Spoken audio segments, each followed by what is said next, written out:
Have you ever hit rock bottom, gotten to a place where you're feeling lost and broken?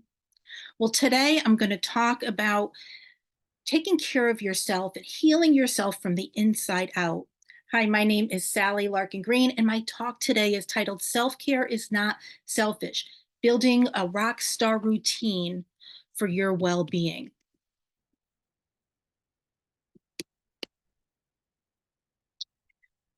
So, I am the Vice President of author development at Action Takers Publishing. I am a multiple time international best-selling author for collaboration books that I've been part of. I've written two children's books and a Bible study. And so we're going to learn a little bit about my journey in getting where I am today, because I was at a place where I was broken, and I discovered that I really needed to take care of myself in order for me to become successful and do anything that I wanted to do in life. So, today I'm going to highlight the importance of self care and provide you with actionable steps for incorporating it into your daily routines. So, let's get started. What do I mean by self care?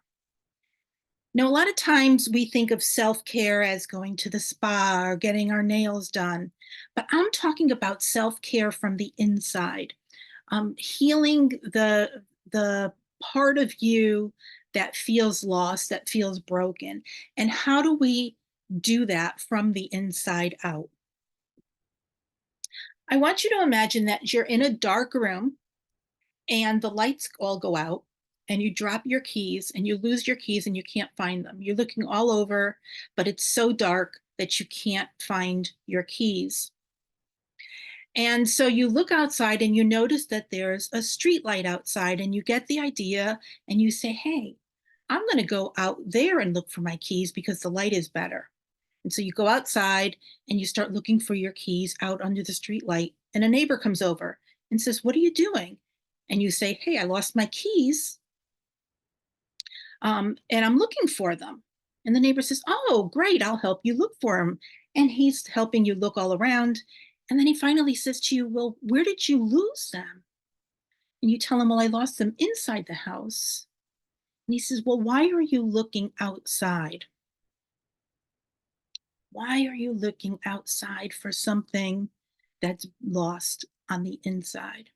You know, a lot of times society will tell us that in order to feel better, we need to have the latest gadget, right? We need to have the best phone. We need to buy a bigger house. We need to have a nice car. We need to look great. We need to buy nice clothes. But this is all just stuff on the inside. So today I'm going to talk about, when we feel lost, when we feel broken, we we often search outside of ourselves for answers, but the true answer lies within us. We really need to heal ourselves and take care of ourselves from the inside out. Now, how do we do this? I'll tell you a story. I woke up in March of 2020 and I looked in the mirror and I realized that I was a mess. Physically a mess, spiritually a mess, emotionally a mess, financially a mess. I had hit rock bottom. And I knew that if I didn't do something soon, that I would spiral out of control and I would get to a point where I wouldn't be able to get myself out of it. And so I decided that I was going to start working on myself from the inside out. I started pouring into me. I turned off the television and stopped and blocked actually all the news stations from my cell phone. I stopped watching television and I started taking online courses and reading self-help books, something that I hadn't done in a very long time. I paid to take some university classes, and something amazing happened. I got into a group of people and I was offered the opportunity to write a chapter in a collaboration book. Now, if you don't know what a collaboration book, it's where, you know, 15, 20, 100 people get together. They all write a chapter in a book, and a publisher puts the book together. So I was offered this opportunity to write a chapter in a book. The book was called One Habit for Entrepreneurial Success. I had been an entrepreneur in a small service industry for a number of years. And so I said, I could do this. And I've always wanted to be a writer. And so I stepped into it, even though I was afraid. I stepped into it, and I started, like I said, I started pouring and doing things for myself. I started eating healthier. I started going for walks regularly, and so it wasn't so much the things that I did on the outside. It was the things that was happening inside of me that turned my life around. And somebody said something to me during that time, and I don't know if you know who Les Brown is, but he's a motivational speaker, and I had heard him speak. And one of the things he said is that you need to keep your cup filled to overflow. Keep giving and giving and giving to yourself until it overflows, and only give to others from that overflow. Constantly keep your cup filled. And a light bulb went off, because I was like, wait a minute, I've been doing it wrong all these years. I would fill my cup to um, maybe overflowing, but then I would give and give and give and give and give until I was exhausted. I don't know how many of you are in that place too, but um, but I realized that I needed to start saying no to certain things, and I needed to start saying yes to certain things. So, one of the self care myths is that self care is selfish, that taking care of yourself is selfish. The thing is, if you don't take care of you, you're going to be no good to take care of anybody else. My mom is a perfect example. My mom gave and gave and gave to everybody. She refused to go to doctors. Um, and it got to the point where she gave so much of herself that her health deteriorated.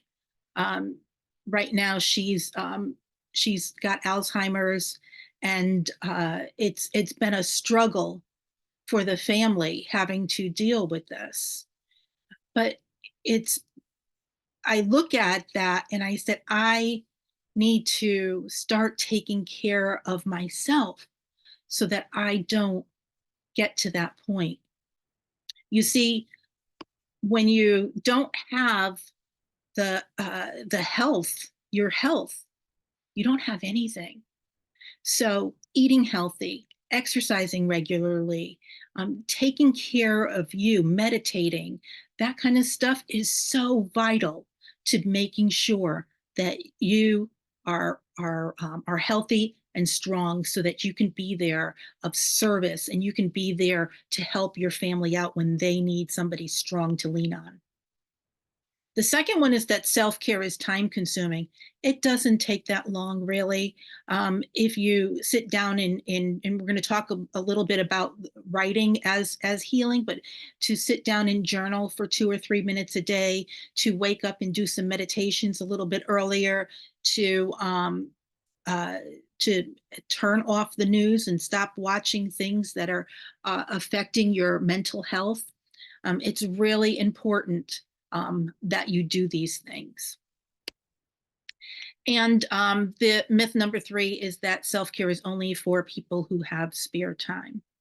Um, Actually, self care is for everyone. Everyone needs to take care of themselves so that they can be a better person, so they could live in their purpose, so they can make an impact on other people's lives, and so they could live the life that they were destined to live.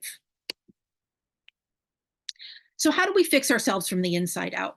Well, one of the things I want to talk about is creating a self care rock star routine. So, what you really need to do is to identify what self care means to you and where you want to focus your efforts on Do you need to focus on your relationships, on your emotional, on your financial, on your career, wherever, whatever area, and then come up with 2 or 3 different things that you can do that will impact that. Set small, realistic, and achievable goals. And I want to stress this because this is something that I did. First thing I did when back in 2020 when I had hit rock bottom was I said, you know what, I need to start eating healthier. And I took and I threw out all of the sugary treats. We threw away out all the carbs, all the processed foods. We started eating lots of fruits and vegetables. And I think that really helped to change my perspective and to change the way that I was thinking. And then a couple of weeks later, we started going on walks and we started walking regularly. And then I started taking the classes. It wasn't that I did all of these things like on the same day, but I set these realistic, achievable goals and I took them one step at a time. And it really shifted. Number one, it shifted my thinking, and number two, it shifted my career, it shifted my finances, and everything else that has been happening in my life has been affected because I stepped into the self care realm. It's really important that you incorporate your self care into your daily routine. And if you don't have one, find a mentor or a life coach, or if you need to go for some kind of a therapy, ask for help because none of us get through this life alone. Having a coach, having a mentor is so important.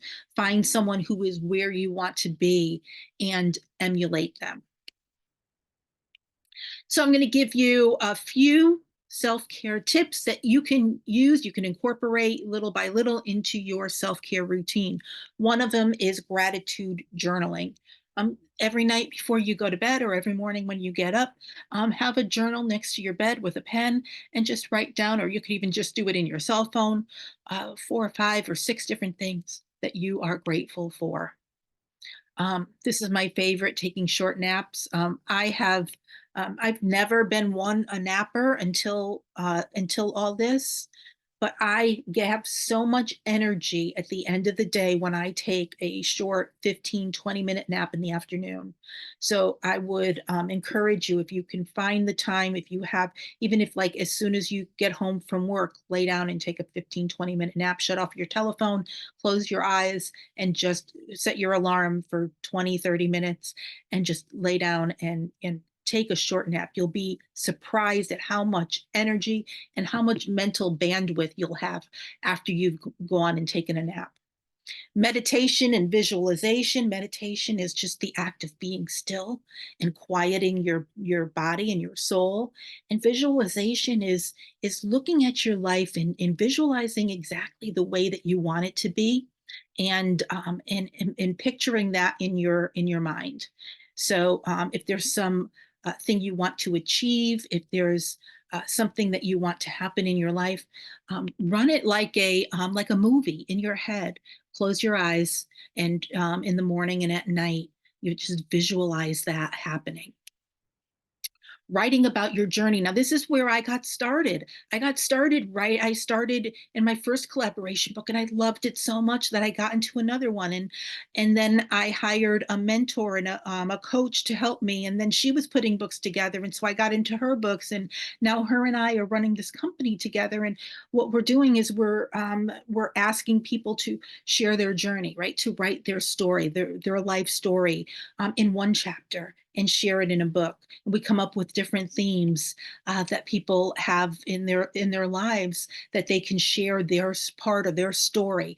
They don't have to write an entire book. A lot of times people feel that when they sit down to write an entire book, it seems really daunting, right? Having to write 20, 30,000 words. But if you could write a 3 or 4,000 word chapter about your experience, that's doable. And so that's the company that I started because of all of this, because of the stepping into my self-care routine and being being somebody who wants to help others to share their story and make an impact on the world. And then another thing you can do are just deep breathing exercises, because that helps to bring the oxygen into your body, and it helps you to feel better about yourself. And and exercising and walking, I don't have that on there, but that's something else you can add to your routine. So just these are some things that you can do for 10-15 minutes a day, and will help you from the inside out.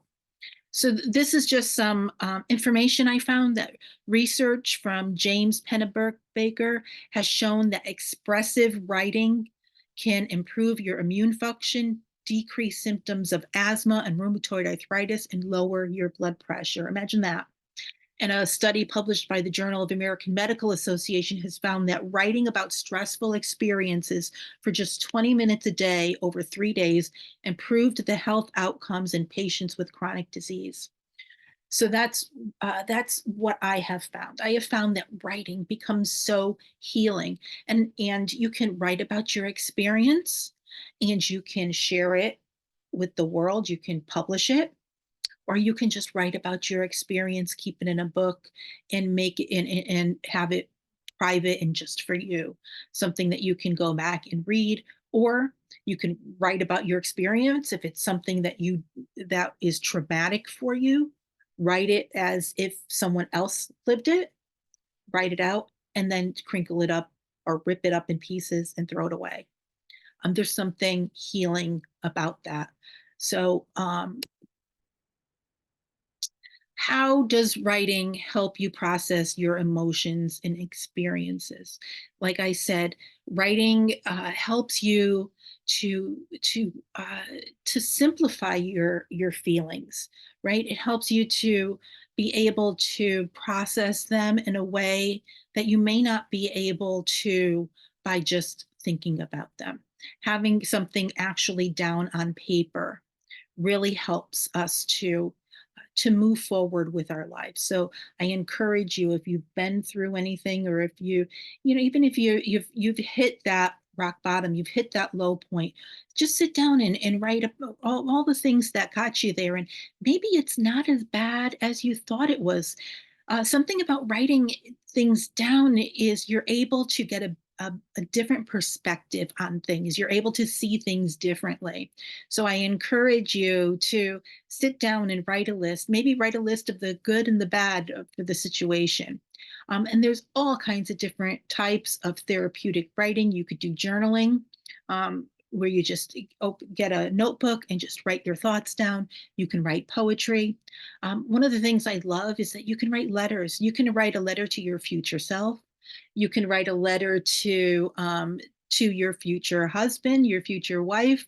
You can write a letter to someone who hurt you in the past that's no longer around. Just write the letter to them and either keep it or throw it away after you're done writing it. But writing letters is a way for you to process your emotions and heal. And then there's the creative storytelling, right? Telling your story, things, experiences that you've had, that being able to tell them in a creative way that people are going to want to listen to you, and people are going to want to learn from you. So one of the things I have discovered is that there's a lot of power in writing in the collaborative book space. It has helped me personally to grow and to transform. Being connected with the other people who are in the books, because they are like-minded, uplifting, positive people, depending on the book that you're in. And I think that it's a positive way for you to get your feelings out there, to get your emotions in check, and to be a person who makes an impact on others. These are a bunch of the multi-author books that I have either been part of and written chapters in, or that we have published. I've also published 2 different children's books, and I just published my first Bible study. Writing, I've been a teacher a Sunday school teacher for over 30 years, and I love working with children. And so I've had this idea about a children's book, and writing it, really helped me to get through a difficult time. And I want to thank you for being part of today, for sharing this time with me. We talked about the power of writing for self-care, about building your self-care routine. We looked at a few of the daily tips, and I want to encourage you to go over to my Facebook page, findsally.com, and you'll find a free copy of the book I read, Stories of Transformation. And these are stories. We have 50 people who wrote a chapter about a book that they read that transformed their lives. And so they talk about the transformation that happened in the book that changed their life. And then the VIPs for today's session will receive a free writing and healing coaching session with me. So I want to thank you for your time today and invite you to connect with me. Thank you.